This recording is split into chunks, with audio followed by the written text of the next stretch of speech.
hip. Okay. Hi. So 350%. That's how much ransomware has increased in the last year. Does that scare you? Yeah. Okay, me too. Even more important, how that gets in. 96% of that is coming in through email. And the biggest market for ransomware is healthcare. And even more targeted is small healthcare. Who are you guys? Small healthcare. Okay. So, as my introduction alluded to, I actually have been a victim of identity theft, both financial identity theft and medical identity theft. Like Rebecca, I also had orthodontic surgery as an adult. I had 2 kids under 2 at the time. Not my brightest idea, deciding to throw in major upper and lower jaw realignment at the same time, and also rejected my titanium and had all kinds of fun during those years. And thank goodness for photos and videos, because honestly, I don't remember the years when I was completely on Vicodin. Fast forward a few years, I get this letter in the mail saying, "We're so sorry, but your x-rays from this situation ended up for sale on the dark web. Here's how it happened." Now, you can see on these images, there's a blurred out section, my name, birth date, social security number, and insurance medical record number were in plain text on those images. Now, that's not common in the dental space, but you do have something called metadata on the back end of those images. It's usually a name, a date of birth, tooth number, sometimes insurance information. You have a lot of valuable information on those x-rays. You have even more valuable information inside a chart. Think about the information you collect. You've got insurance information, sometimes medical insurance information, full health history, a medicine list, all their prescriptions.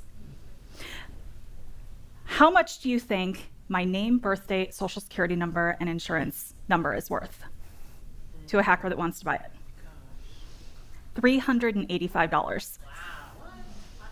You're worth some. Thank you, Sandra. I think so too. I'm only mildly insulted given what I do for a living. $385? Come on. I have been sold over 60,000 times on the dark web, and I have dealt with people impersonating me for financial identity theft, impersonating me to try to open new credit cards under my business, and 2 years ago, I unfortunately had someone try to impersonate me to get gastric bypass surgery. Now, the only reason, before you get all whoa over me, before you do that, the only reason I was informed at all that this was a possibility is because I got this letter in the mail. This is a HIPAA requirement. I was told that my information was potentially out there, and it was because a person working at this imaging center didn't value my dental x-rays. She said, "It's just an x-ray, who cares?" Well, I care, and the 60,000 people that have purchased my information care.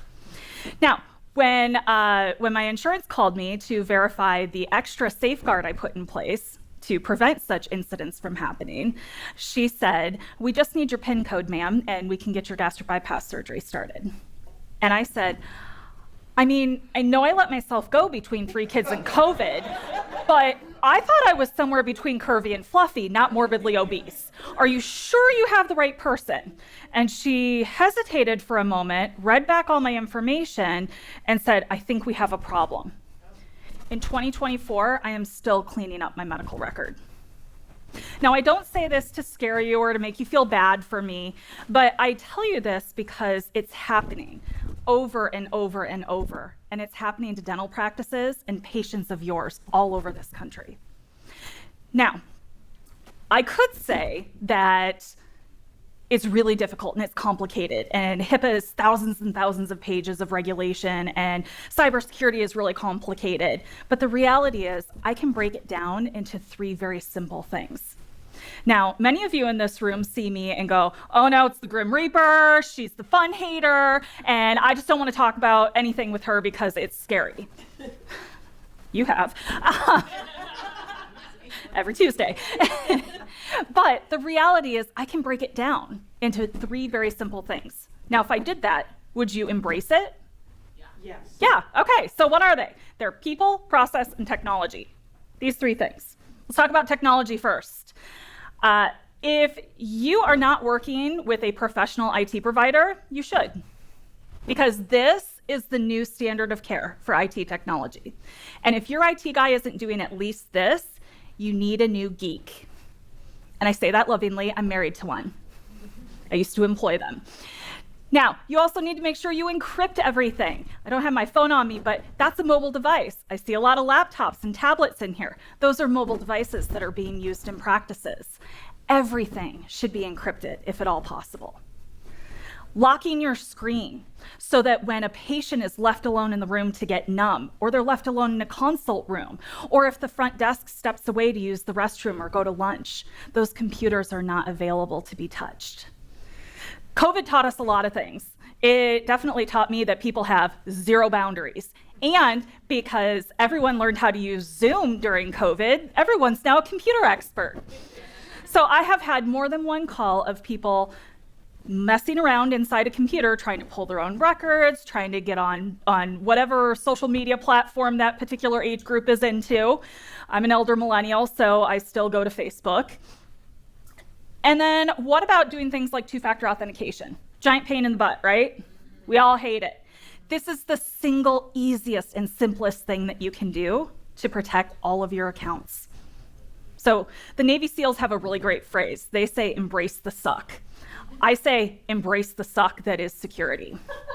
Okay, so passwords. I love this picture because it is what the password is supposed to look like, and it's also how we feel about those passwords. Okay, so simple things, 8 to 12 characters, relatively complex. Now, an 8-character password takes approximately 8 hours to hack. A 16-character password, 12 to 16 characters, anywhere in there, can take up to 34,000 years. So longer password is better. I even had a doctor that once said, I just changed my password, it says Amy is mean. And I said, okay, I mean, do we have to make it personal? As long as you add some numbers and characters, then we're okay. Okay, then you go to your process. So people, process, technology. In your process, you do a risk analysis. You do a security risk assessment. You find out what your risks and vulnerabilities are. Part of that could be power and internet outage, or it could be natural disasters.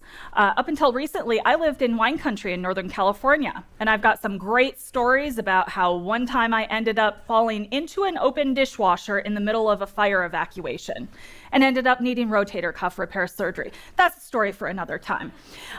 But as you can see, things don't always go as planned. So what I don't want you to do is run around screaming, what do we do? What do we do? Okay, and then vetting your vendors. I cannot express how important this is. Okay, and then your people. So remember, people, process, technology. Your team is either your best asset or your worst liability. We all know that, right? And everybody's dealing with employee issues and just team building in general. So I also want you to consider cybersecurity and HIPAA compliance as part of this, because your team could be easily coerced by an email like this to install ransomware in your practice, with the allure of potentially taking a piece of the ransom that you pay. How awful would that be? Okay, so I want to do a quick little exercise with you. On your tables, you'll find a piece of paper. There's tissue paper. So everyone grab a piece of tissue paper, pick whatever color you want. And this is going to show you the importance, don't hurt them all, the importance of doing teamwork and having the same information, but doing it correctly. Okay, so I want you to hold the piece of paper in your hands. In your hands, not on your head. And I want you to close your eyes. Okay, and now I want you to fold the paper in half. And I want you to tear off the right corner. And it doesn't have to be perfect. Oh, I know, we got a lot of OCD types in here. Okay, now I want you to fold it in half again. Now tear off the left top corner. Fold it in half one more time, and tear off the top right corner. Okay, now open up your pieces of paper and open your eyes. Hold them up for everyone to see. They're all a little different. I gave you the exact same instructions, and you all did them just a little bit differently. Think about the training that you do in your practice when it comes to HIPAA and cybersecurity. You're all getting the same information, but are you doing it together as a team? The late Stephen Mitnick, one of the world's most prolific cyber hackers, said that information that is so everyday and so mundane is incredibly valuable. So I ask you, what is important and valuable in your records? And could it be something that could be easily prevented from being compromised? Now, I've been victimized over 60,000 times. I never want that to happen to any of your practices or to any of your patients. Thank you.